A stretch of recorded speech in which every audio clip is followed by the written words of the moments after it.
Ladies and gentlemen, please welcome JobsOhio Board Chairman Josh Rubin. Good morning, and thank you for joining us for our second quarter JobsOhio board meeting. Great to see you all here today. We're especially excited to be here at the JobsOhio Beverage Systems new distribution center in Groveport.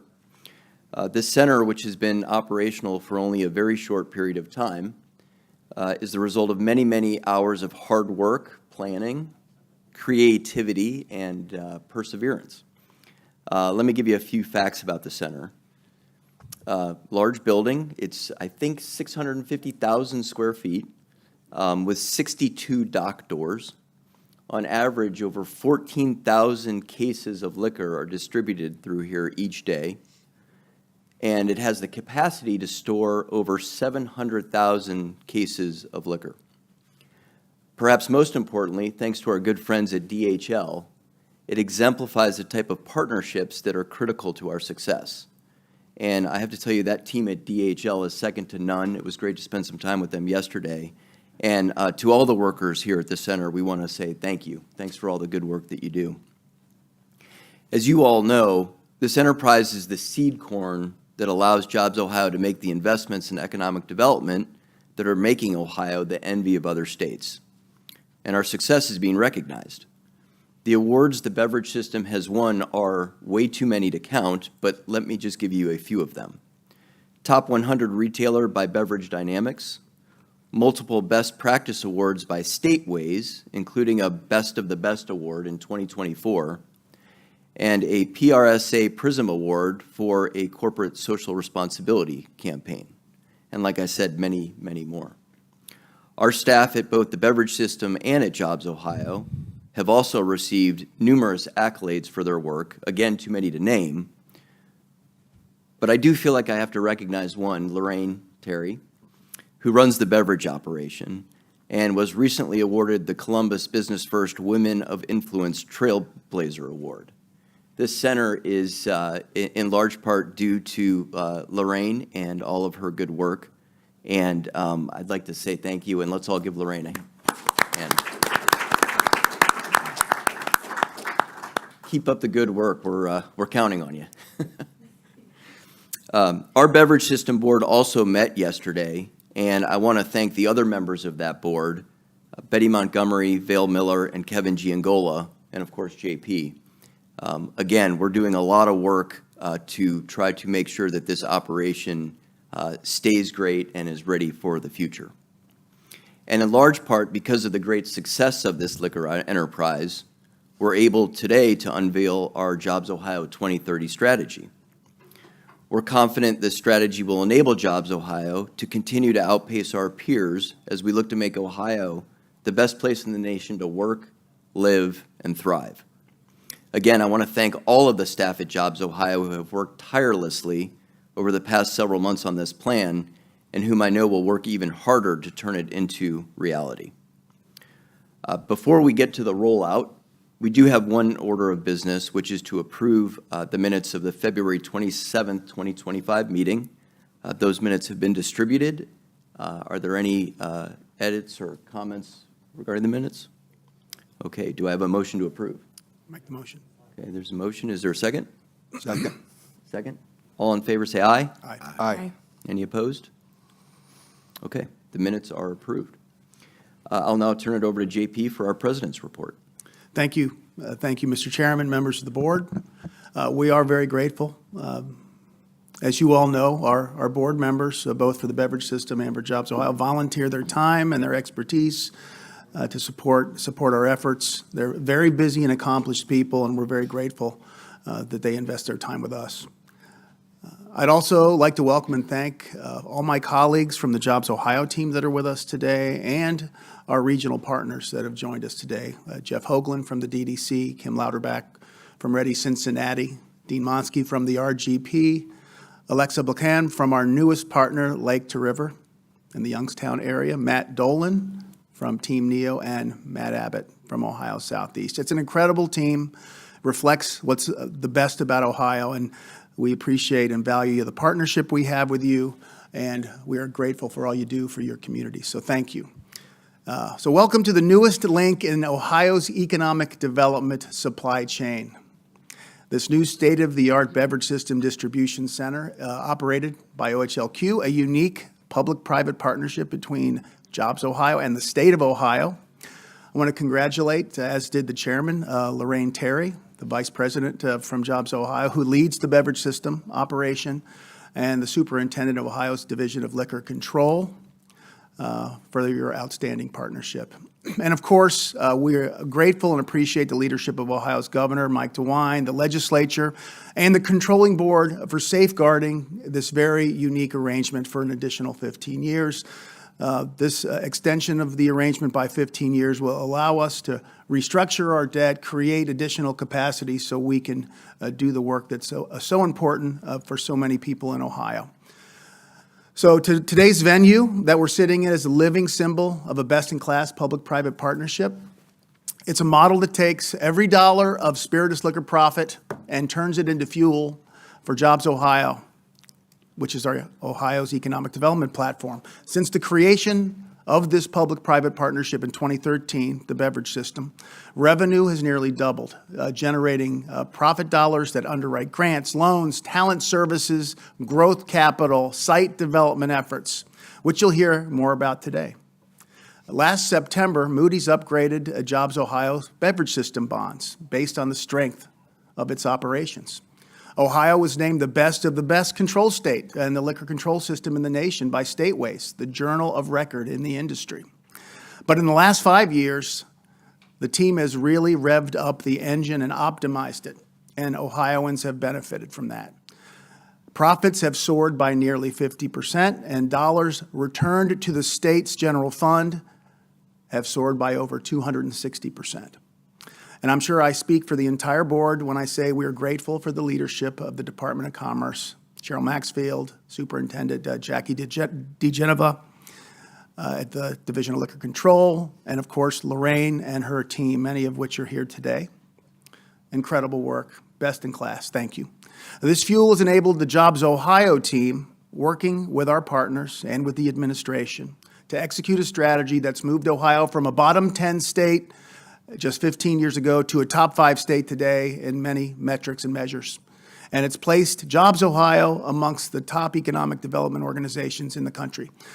So let's take a closer look at exactly what's been delivered over the last 5 years. We have a brief video that summarizes those efforts.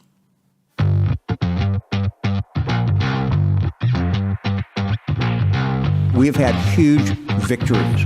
We have brought companies into the state of Ohio.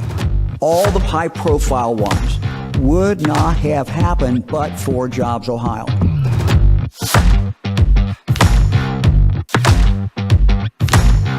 Team Ohio has stepped up to seize a generational opportunity. We've catapulted our state into a leadership position. Our team has been going through an exhaustive process to evolve our strategy, building and scaling off what we already do, starting new initiatives.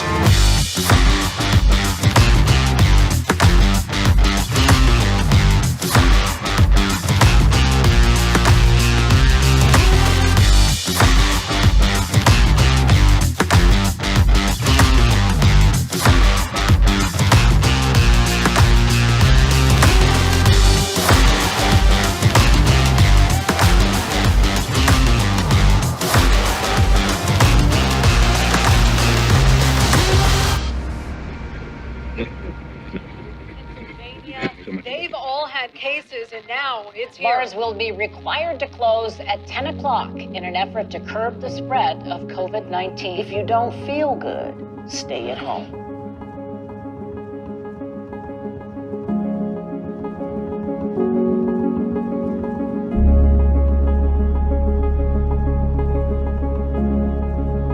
With fewer customers and more downtime, some Central Ohio businesses are pivoting their services. Local small businesses got a gift today. PPE safety toolkits donated by JobsOhio.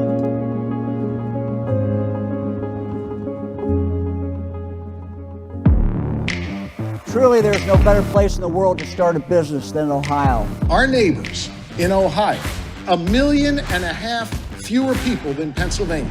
I am sick and tired of losing to these other states. I don't want to lose to friggin' Ohio anymore. We are proud and excited to share with you our plans to construct a new joint venture battery plant in Fayette County, Ohio. And we're so proud as the state of Ohio to associate with Amgen. Discovered that this part of Ohio had advantages that no other region could beat. We intend to build on that incredible legacy by building a manufacturing facility for our own revolutionary aircraft right here in Dayton.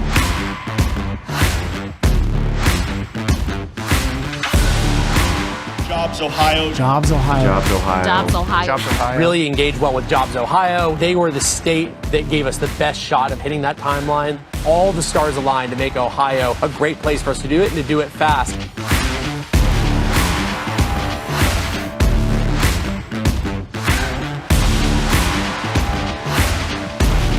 We have a tremendous opportunity with JobsOhio to really be that facilitator to help us not only get in the same boat, row in the same direction.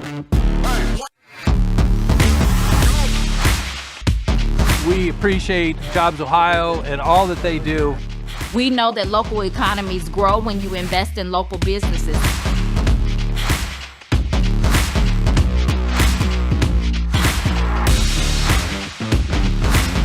From day one when we made initial contact, JobsOhio has been a critical partner to us in doing our site selection process.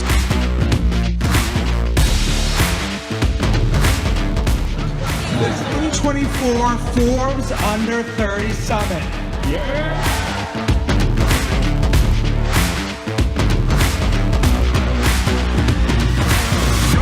Top reasons future you wants you to move to Ohio. From workforce identification and training support for our new hires, JobsOhio has proved integral in making sure the most important part of our operations is put front and center, the people.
Now that Ohio has emerged as a national economic development leader, we're in position to accelerate this collective success.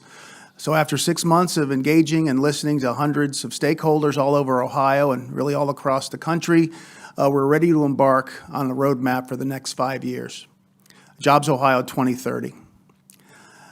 We're starting with a clear North Star to make Ohio a top state in the nation for high-quality jobs, economic resilience, and broad-based prosperity. And we want to ensure our work benefits Ohioans in every corner of our state. To get there, we're investing in 6 key priorities. First, we'll capitalize on super sectors, the high-growth trillion-dollar intersections where Ohio has a competitive advantage with target tradable industries. They're already converging in Ohio's supply chain. Second, we'll continue building on the Silicon Heartland, leveraging Intel's multi-billion-dollar investment to establish the semiconductor ecosystem of the future in the heart of the Midwest, centered right here in Ohio. Third, we'll seize on the emerging and disruptive opportunity presented by artificial intelligence, which is on track to grow to nearly $2 trillion, with nearly $15 trillion in global impact by 2030. We expect it to be embedded in every sector that we touch. Fourth, we'll meet tomorrow's talent needs head on. From 2019 to 2023, thanks to incredible resilience of Ohio's industry base, our state has experienced its first net population in-migration since the 80s, driven by new job opportunities. JobsOhio is working with Lieutenant Governor Tressel, our regional partners, and academic partners to produce, retain, and attract the talent Ohio's companies need. Christy Klaus will be joining us soon to share more. Fifth, we'll amplify innovation throughout Ohio's Discovery Corridor, which is anchored by our flagship innovation districts and emerging innovation hubs. Sixth, we'll ensure Ohio's energy continues to be a competitive advantage as consumption needs will explode, driven by the growth of AI, and as we continue to achieve success, reshoring heavy manufacturing back to Ohio. Ohio's brand will develop organically, and we'll invest in sharing our brand promise because it's true and authentic. You can really have it all in the heart of it all. So first, let's talk about the super sector specifically. An Ohio super sector is a dynamic economic cluster where several high-growth industries converge.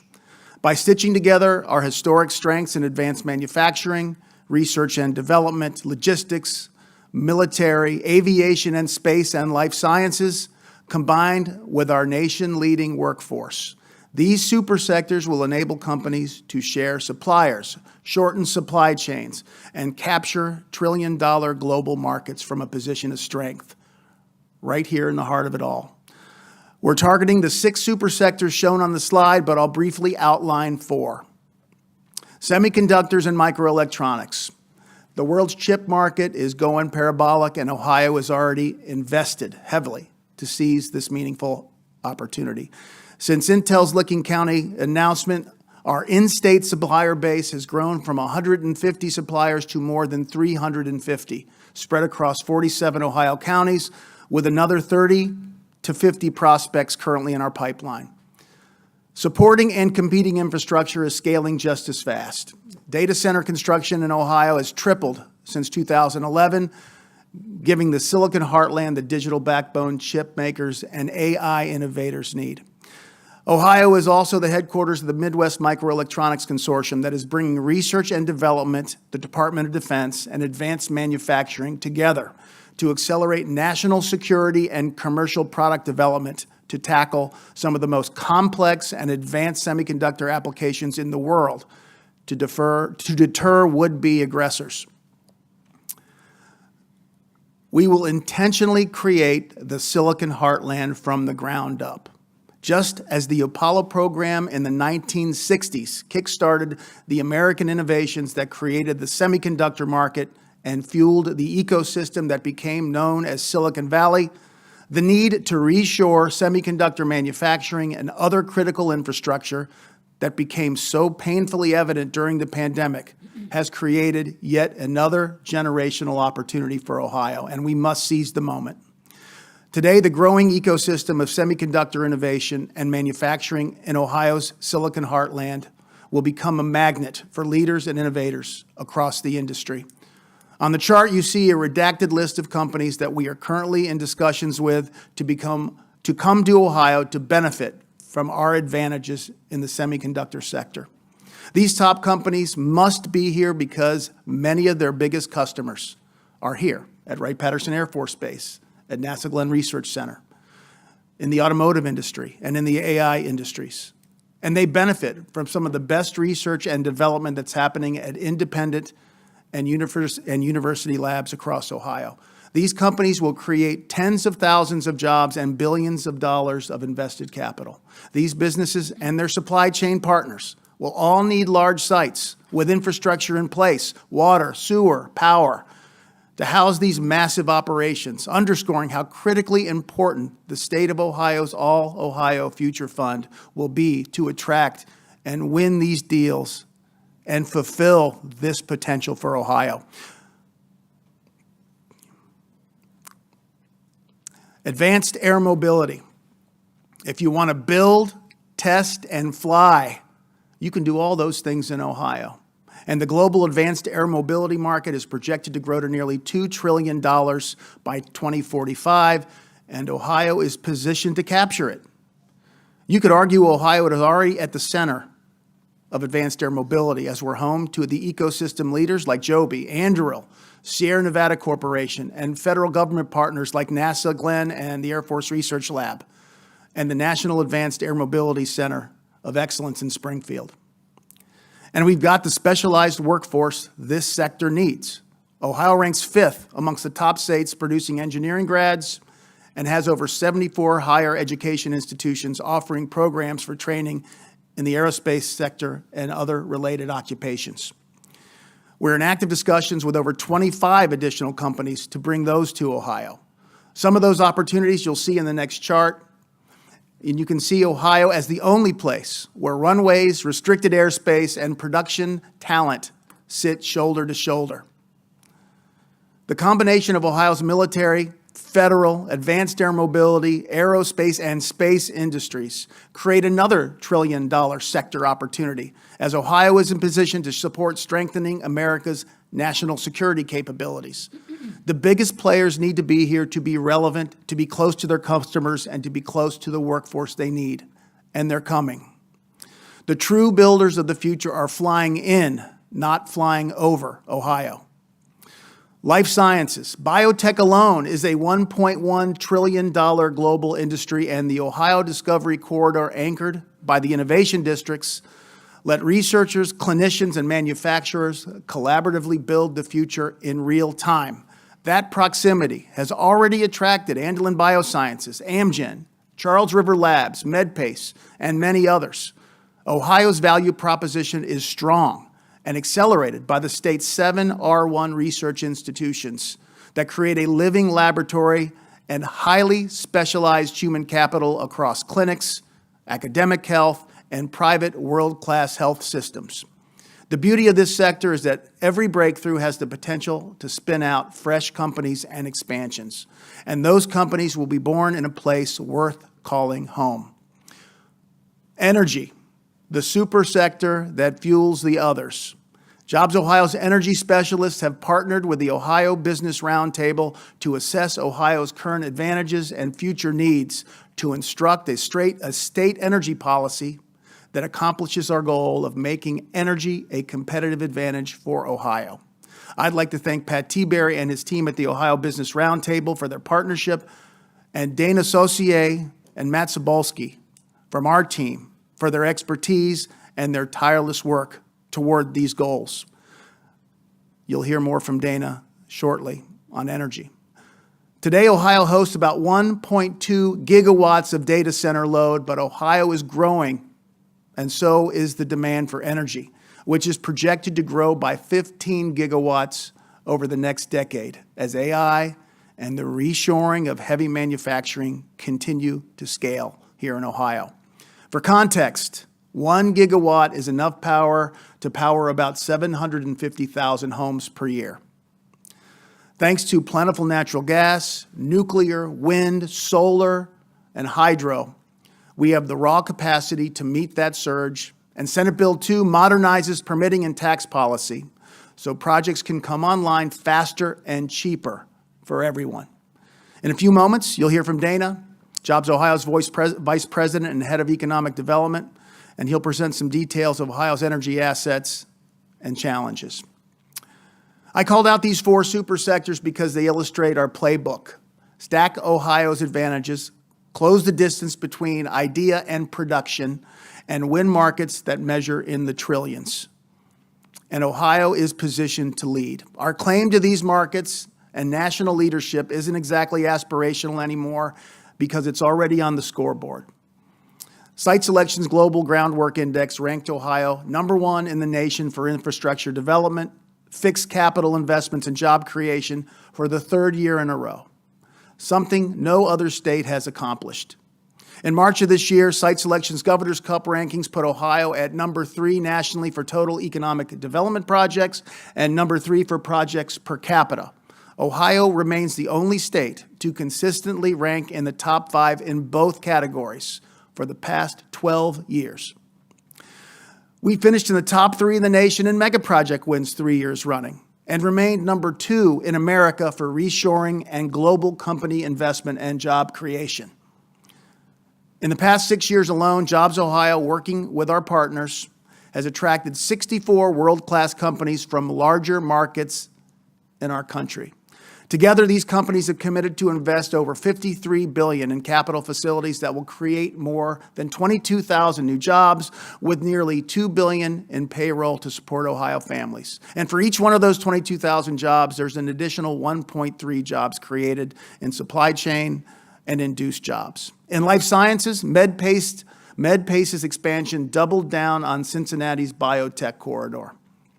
Data center giants continue to vote with their wallets. AWS alone committed another $10 billion to Ohio's cloud capability.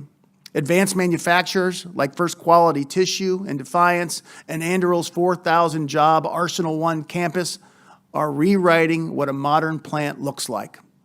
And in aerospace and aviation, Joby's air taxi facility near Dayton proves that the future of powered aviation is being created in the same place as its birthplace.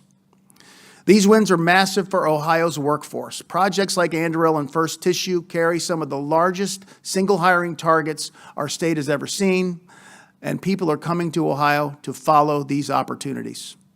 2024 was the most prolific year in JobsOhio's history, with nearly 600 project completions, and Ohio now ranks as the 8th most industrial diverse economy in the nation, proof that this growth is diversified, resilient, and built to last. The bottom line is this: Ohio has moved past positioning itself to lead. We're setting the pace now, and our JobsOhio 2030 blueprint will keep Ohio in the lead. I'd now like to invite Terry Slabaugh to share insights on JobsOhio 2030 and the importance of site development.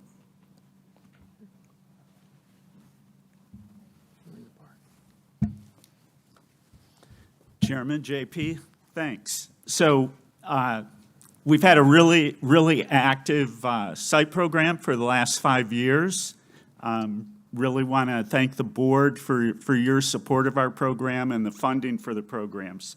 In 2020, JobsOhio implemented the Ohio Site Inventory Program to develop a robust inventory of buildings and sites. The JobsOhio team focused on creating sites of over 400 acres or more for mega projects. The OSIP program in the last 5 years funded 109 projects, creating over 18 million square feet of industrial, office, and warehouse space, and 7,300 acres of site development. Over 10% of the projects were airport-related projects supporting advanced air mobility, aerospace, defense, and aviation education. JobsOhio and our regional partners focused on 22 large strategic sites in the past 3 years. Today, only 4 of those sites remain. Many of the sites have been impacted by data center development that JP referenced earlier. The All Ohio Future Fund program, approved by the state legislature and implemented by the Ohio Department of Development, has awarded over $125 million to 5 strategic sites, primarily to build sewer and water infrastructure for those sites. The program currently has 46 applications from across the state. The program was a critical component in winning projects like Anduril, Kimberly-Clark in the Mahoney Valley, and First Quality Tissue in Defiance, Ohio. A strategic focus in the JobsOhio 2030 strategy will be to capitalize on the emerging opportunities that JP has referenced in advanced air mobility, aerospace, space, and defense as the Air Force, Space Force, and other military branches develop new technologies and modernize our military. With the Ohio Department of Development in the lead with the All Ohio Future Fund, JobsOhio is working with regional and local partners to position Ohio to win those opportunities by having sites and infrastructure, the necessary infrastructure that we need to win those projects. Office, research, and SCIF space, specialized intelligence space, adjacent to military and federal installations like Wright-Patt Air Force Base and NASA Glenn will be a strong focus in the 2030 strategy. The JobsOhio team presented a proposal to the Board of Directors to create the JobsOhio Defense Investment Grant Program. JODIG, to create financial incentives for projects that support military and defense communities and enhance the value of Ohio's military and federal installations. The program is also designed to support the broader defense community in an industrial base in Ohio where the end customer is the United States military. This program will position Ohio as a leader to support Ohio's military installations and their supply chain.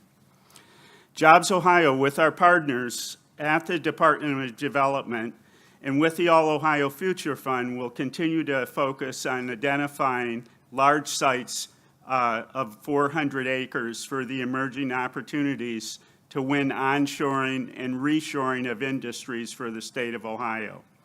To accelerate this effort and to counter the impacts of competing data center development and other development, the JobsOhio Board of Directors approved changes to the Ohio Site Inventory Program to allow the use of the program for site control and acquisition of strategic sites. Often the development of a site can take up to 5 years.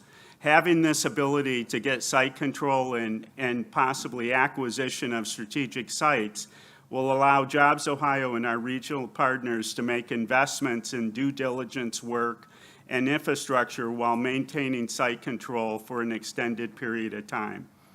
Just like the period during and after the pandemic, the JobsOhio team will continue to be strategic by preparing sites and infrastructure for emerging opportunities. Thanks, JP, and thank you to the board for your support of our sites programs. Thank you, thank you, Terry. I'd like to invite Dana Associate to share insights on Ohio's energy as a competitive advantage.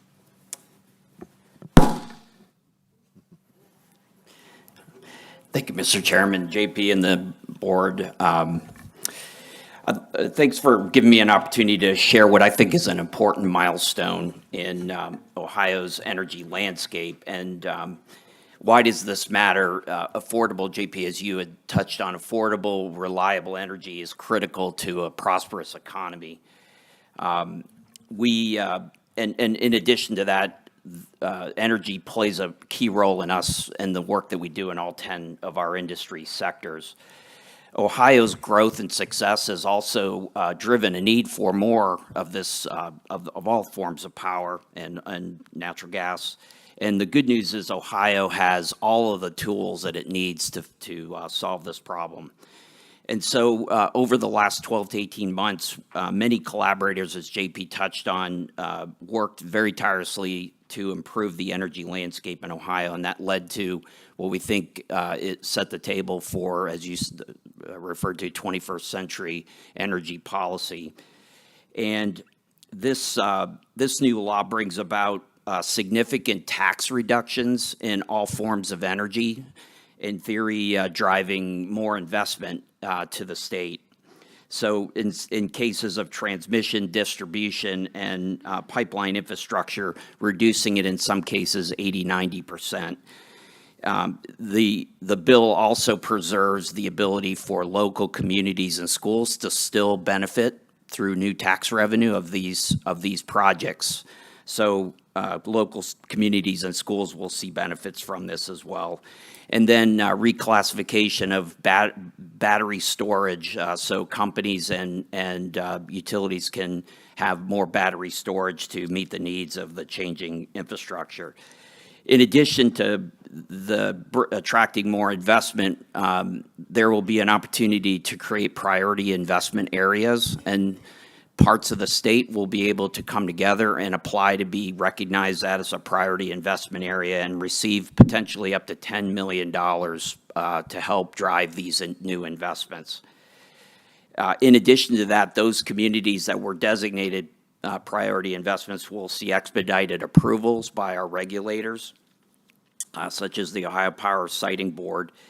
And then lastly, for previous use sites that used to have industrial facilities that may have gone away or closed, this new bill will allow additional investments on those sites, and again, they'll see expedited approval, so we can take some and repivot on brownfields. The other part of this bill is to move quicker. We're growing fast, we need to move fast. And so this bill requires everybody to move faster. All of our regulators are going to have to look at and evaluate projects in a much expedited way. As you know, in other states, some things can take forever to occur, not in Ohio. We will move quickly, and I'm excited about that in terms of attracting these investments. And the idea here is moving quickly is it will hopefully provide the certainty and confidence by global investment that if they come to Ohio, they will be able to deploy and make their project a reality in a predictable way. In addition to that, the bill requires utilities to publish what we call heat maps, and it will help us all as economic developers in the state to understand where problems may be occurring or where opportunities might be. And so we can focus on those priority areas. In addition, it's not important or not just important to have more of everything. We want to use it more efficiently. So there's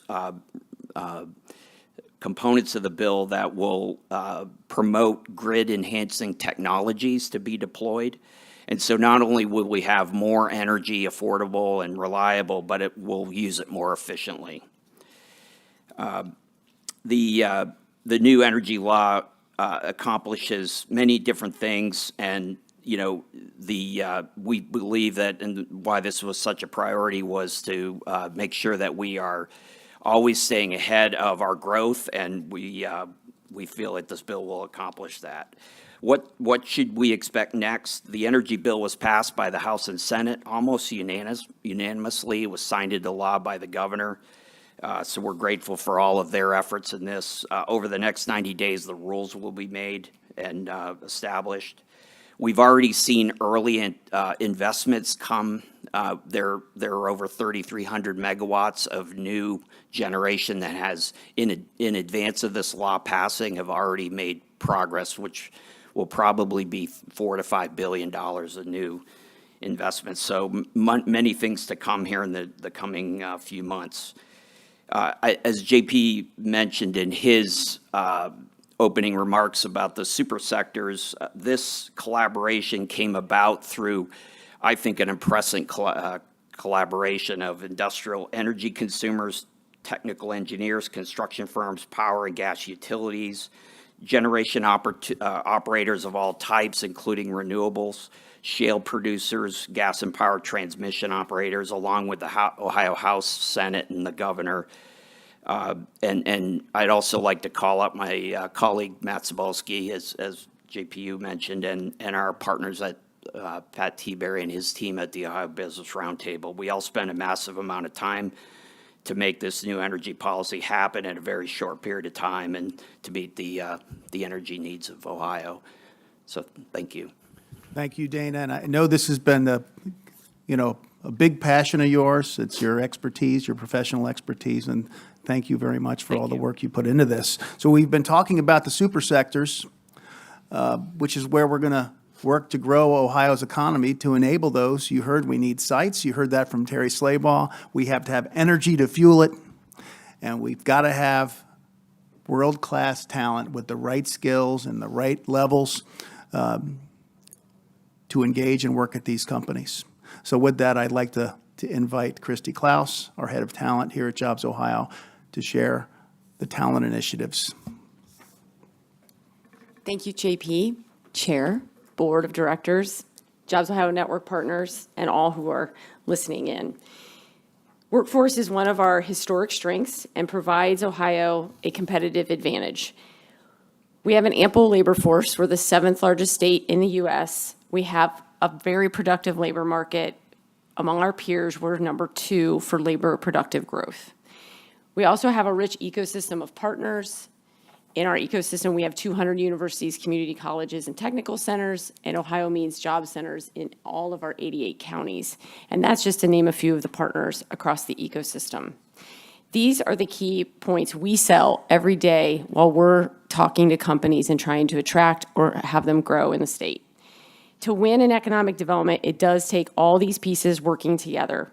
For workforce, Ohio's strong alignment between education and workforce development continues to reinforce our competitive advantage in winning economic development projects. But it is constantly fluid, and Ohio must remain nimble and able to adapt to employer needs.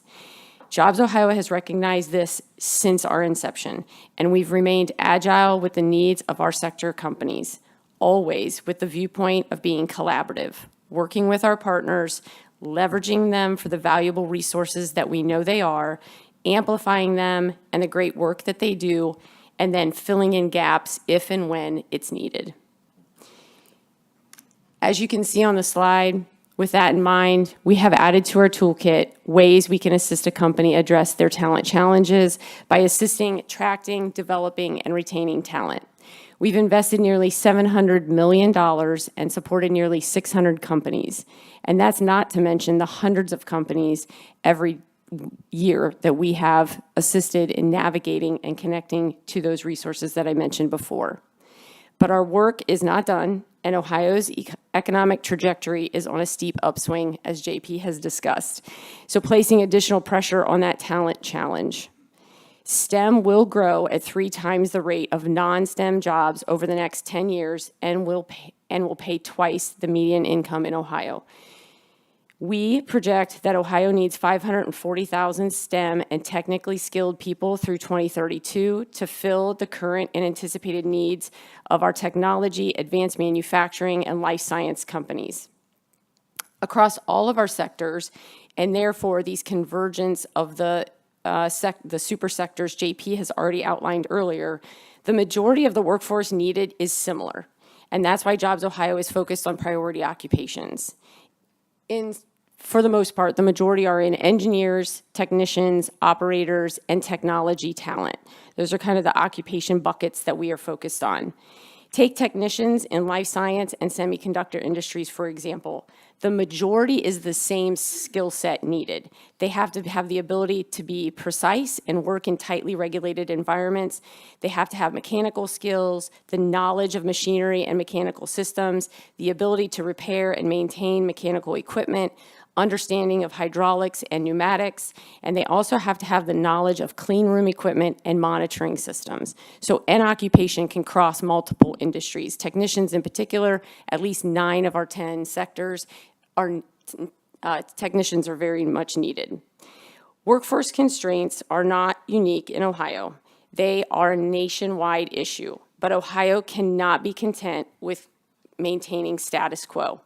As I mentioned before, our toolkit has evolved since our inception, beginning with a workforce grant that we provide to companies for developing their current workforce. And then we created talent acquisition services, an incentive customized to each company, which helps them attract, develop, and retain talent. We've invested in the growth of STEM talent through our innovation districts. And we've created a national out-of-state talent attraction campaign and platform to connect talent to Ohio employers. As part of our vision for 2030 and to meet our aspiration to meet tomorrow's talent needs head on, we are staying the course on what we know is working and working well. We're also including a more concerted effort on talent retention. Job retention has been in our DNA since our inception. We hold companies to retaining those Ohio employees in each of our projects. I'll give a few examples. Procter & Gamble, a consumer brand company that many of you, I'm sure, are familiar with. They have a production and logistics facility in Lima, Ohio. We worked with them to assist them with developing their talent skills that they were going to need to match new machinery and equipment they were investing in. Technicians, operators, it was going more automated systems, and so we were helping them with their talent needs in that project. But that was a large and significant retention project as well as some job creation. And then resilience. a company that's a life science company in Westchester, Ohio, who's committed to retaining and creating jobs. We're helping them with attracting talent, developing talent, and working to grow the actual talent pipeline, in particular in the biopharma operator and technician space. 2 examples of how we're helping on job retention overall with all of our projects. And then retaining more of our younger talent is also a concerted effort for the 2030 goals. Ensuring our sector companies are engaging and connected to talent more frequently and sooner in that student's journey, and those can be accomplished through several strategies. 2 I'll highlight are increasing experiential learning opportunities, such as earn and learn, internships, apprenticeships, those kinds of things. And then exciting students and their influencers about the career opportunities in Ohio and Ohio's manufacturing renaissance. And today, like that's not enough in our toolkit, today we are adding a brand new tool that we're super excited about. That will help Ohio employers widen the aperture on their recruiting playbook. It's called the JobsOhio Relocation Incentive, or JORI for short. Beginning this summer, any company operating in one of our priority industries, whether it's a 2-person biotech startup or a Fortune 100 manufacturer, can receive $15,000 for every out-of-state hire it brings to Ohio and get successfully settled here in the state. The incentive is paid after the worker's on payroll and has established residency, and it's available up to $225,000 per company or 15 employees. With dedicated buckets of large, middle market, and small businesses to ensure that employers of every size can compete. JORI is designed to do 3 things at once: attract fresh STEM talent the state doesn't already have, discourage in-state poaching by making it just as cost-effective to look beyond our borders versus its neighbor across the street and steal their employees. And then thirdly, it's to strengthen equity and inclusion by giving companies the flexibility to use the funds however they see fit, whether it's a signing bonus, relocation packages, or out-of-state recruiting campaigns, so long as the result is a net new Ohioan in a priority occupation. Our full board, present here and online, approved our plans yesterday, so thank you very much, board, for the support. Between now and launch, you'll see JORI begin to integrate and complement our existing services like Find Your Ohio and our talent acquisition services to create a seamless front door for employers.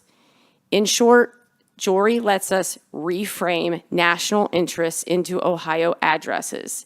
It stakes out a clear call to action for the engineers, data scientists, and advanced technicians everywhere that the fastest path to the future runs through Ohio, and JobsOhio is willing to help them get here so they can have it all in the heart of it all. Thank you to my team in particular. This has been a lot of dedicated work and passion for all the things that we try to accomplish and to work with all of our companies and to launch a new program. And especially the leadership of John Sherwood, Molly Moses, Elise Myers, and Lindy Hall, our directors, along with Amy Dutton, who has ran point on the relocation incentive thus far. Our JobsOhio talent team and our JobsOhio network talent team members are dedicated employees and great SMEs within this space, and they're very valuable assets for us. Thank you, Board of Directors, for your ongoing support and inspiration, and to Dana and JP for your leadership. Much appreciated. Thank you. Thank you very much, Christy. So that's JobsOhio 2030. Our team is energized. Our partners are energized. This is something we know we can achieve and accomplish, and Ohio deserves. And you can see, capitalizing on trillion-dollar markets in the super sectors, fueled by the beverage system, a competitive energy environment, investment-ready sites, and the world's best talent. This is something that is ready for Ohio. It is Ohio's time, as our governor likes to say. And Mr. Chairman, this concludes my report. Thank you. Thanks, JP. Great report, and we are all very excited to engage in this new plan and work with our partners across Ohio to make it happen. While all of this hard work has been going on putting this plan together, we have continued to do the blocking and tackling that we need to do every single day to meet our goals and to meet our mission. And so with that in mind, we'll turn to our committee reports, and we'll ask each of our committee chairs to give an update on what they have been working on. And we'll start with the Compensation and Workforce Committee Chair, Rick Platt. Rick? Chair Rubin, in concert with our VP of Human Resources, Sheila Akins, the committee met in February to complete our 2024 compensation plans and prep for 2025. And in July, the committee will convene with a deep dive look at our compensation philosophy and our plan. That's my report. Thanks, Rick. Any questions for Rick? Okay. Next up is the Chair of our Investment Committee, John Bishop. John? Thank you, Mr. Chairman. In addition to meeting with the full board yesterday, the committee met once this quarter on April 30th and started the meeting by reviewing and approving the minutes from the previous meeting in February. Next, the committee recommended, and this is important for approval by the full board, the extension of JobsOhio's line of credit with the Huntington National Bank, as well as some important revision and updates to the board-approved guidelines for several of our corporation's core economic development programs. The committee then approved 2 projects within our scope of our committee's approval authority, and then yesterday made a recommendation to the full board to approve an additional project which exceeded our authorities. These 3 projects utilized a total of $5.1 million of private grant incentives under JobsOhio Ohio State Inventory, Ohio Site Inventory, Economic Development, and Talent Acquisition Service programs. In exchange, the grant recipients committed to make more than $29.7 million in capital investments just in Ohio, create more than 100 new full-time jobs with an annual payroll of $11 billion. For the Ohio Site inventory projects, the grantees also agreed to market those improved properties to companies within JobsOhio's 10 targeted industry sectors. And finally, which is an important part of the investment committee, during the committee meetings, we discussed updates on potential new project and financing opportunities for the corporation, and then received quarterly reports from the corporation's investment portfolio advisors, as well as the quarterly report of the JobsOhio Growth Capital Program. Mr. Chairman, that completes my report. Thank you, John. Any questions for John by the board? Okay, next up is our Audit Committee Chair for the Audit Committee report, Lori Gillette. Lori? Thank you, Mr. Chairman. The Audit Committee met twice this quarter on April 3rd and May 13th and approved the minutes from the previous meetings and held executive sessions. The committee received the report on compliance and enterprise risk activities from Managing Director for Enterprise Risk, Claudia Harrington, as required by the corporation's whistleblower policy for the benefit of the committee. Ms. Harrington summarized her detailed reports, and committee members discussed its content in detail. During the April meeting, members of the JobsOhio accounting team provided detailed financial information to the committee for both the previous quarter and for fiscal year to date, as well as detailed budget to actual reviews of expenditures and revenues for the same periods. Also during the April meeting, the committee received an overview of the results of the renewals of the corporation's overall insurance program, which was completed on February 1st, 2025. During our meeting in May, the committee received an update on the process of selection of the firm of independent public accountants for next fiscal year, as required by state law in consultation with the Ohio Auditor of State. Finally, the committee devoted the majority of its time during both of our meetings in review and discussion with management of the proposed operating budget for fiscal year 2026. The committee ultimately recommended at its May meeting to direct management to make several changes and updates to the proposed operating budget and to recommend it for approval to the full board subject to those changes. During yesterday's meeting of the board, the operating budget for the coming year was approved with those additional changes. And with this summary, Chairman Rubin, I conclude my report. Thank you, Lori. Any questions for Lori? Okay.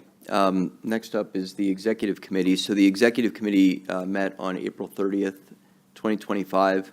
As we usually do, we had the other committee chairs all give updates and reports on their activity, which, as you can tell, was a lot of work has been going on in between these board meetings. And importantly, we were also given a briefing on the economic landscape and discussed both threats and opportunities that could arise, both with kind of global economic issues that are going on and also policy changes that are being contemplated at both the state and federal levels, all of which could have very serious and significant impacts, both positive and negative, on the work that we're all trying to do here. Any questions for me on the Executive Committee? Okay. Any new business to bring up? Okay. Well, let's go into our closing remarks, and why don't we start with our board members, if we can, that are online. Dr. Thornton, we'll go with you first. Is that okay?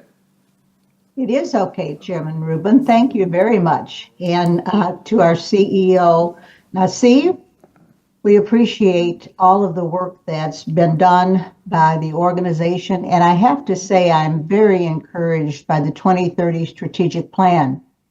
I think it's a real reflection of our successes of the past, that we are continuing to incorporate those in the going forward, but also being visionary about the future. Staying with our mission to bring jobs to Ohio through economic development growth, and working with our regional partners, I have no doubt that we will, with our team, move forward to have another glorious year coming up, and then beyond that into 2030. I would say that I am encouraged by the idea that not only are we bringing companies to the area, but we're providing talent for those companies. Having devoted a lot of time to workforce development and talent acquisition, I can see the value in our strategic plan going forward of incorporating new people, bringing new people into the state of Ohio, as well as making sure that our existing population, our citizens and residents, have jobs and opportunities. It's a challenging time for us, I think, in many ways, as the landscape changes, the environment changes in terms of work opportunities.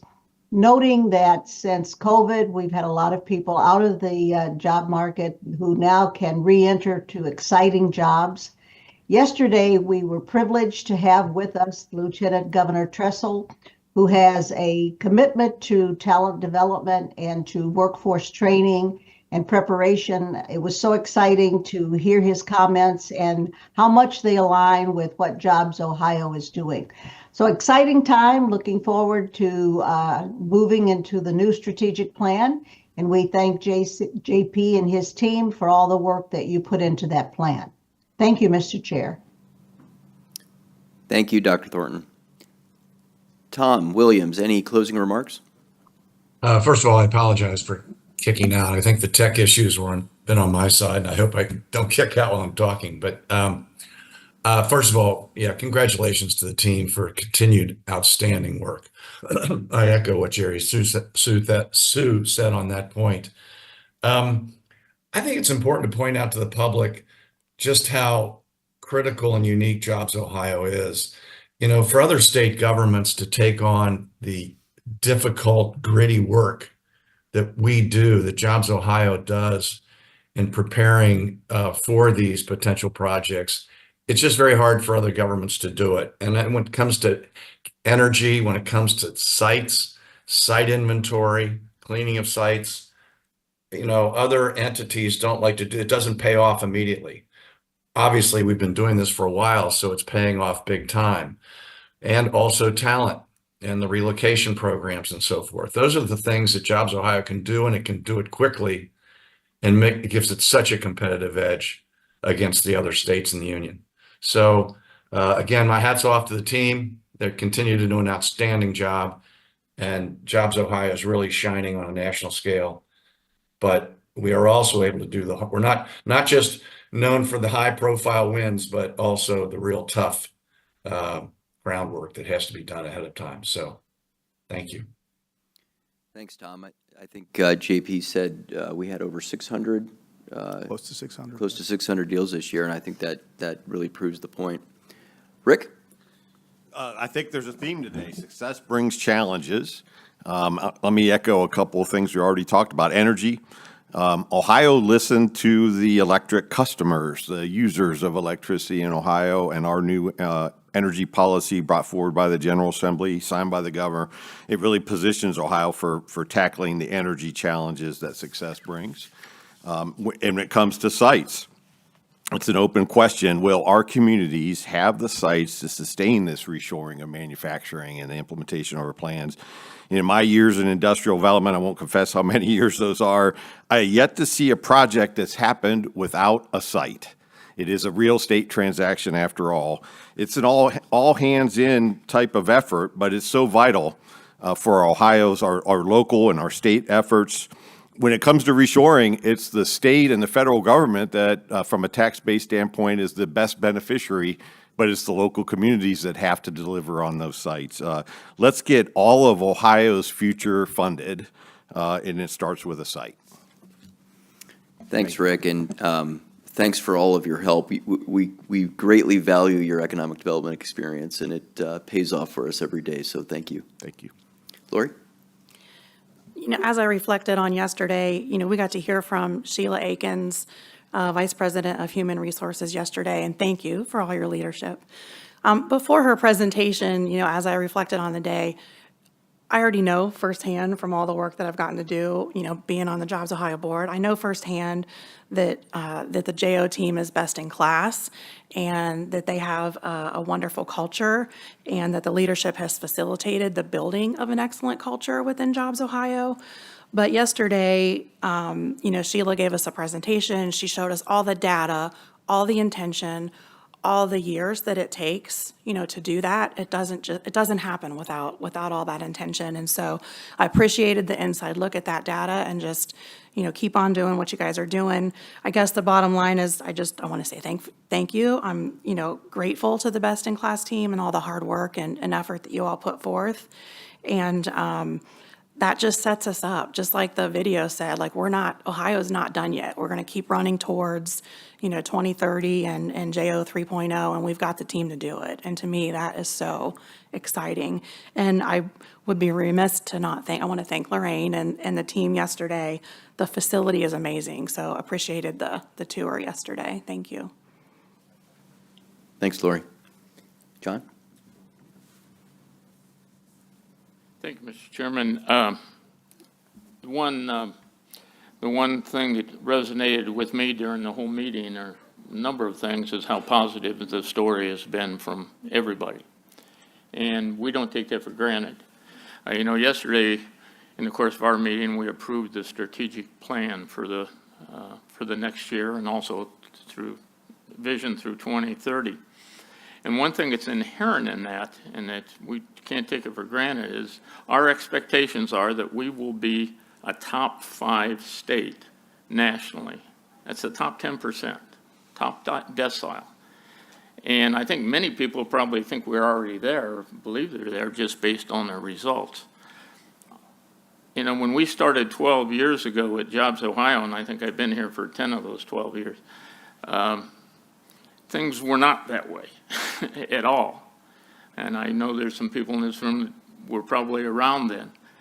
And we were lucky to be in the top 50%, 50%, not the top decile. And there's only one way that happens, and that's with the dedicated staff and organization that's been built by JP and the JO team.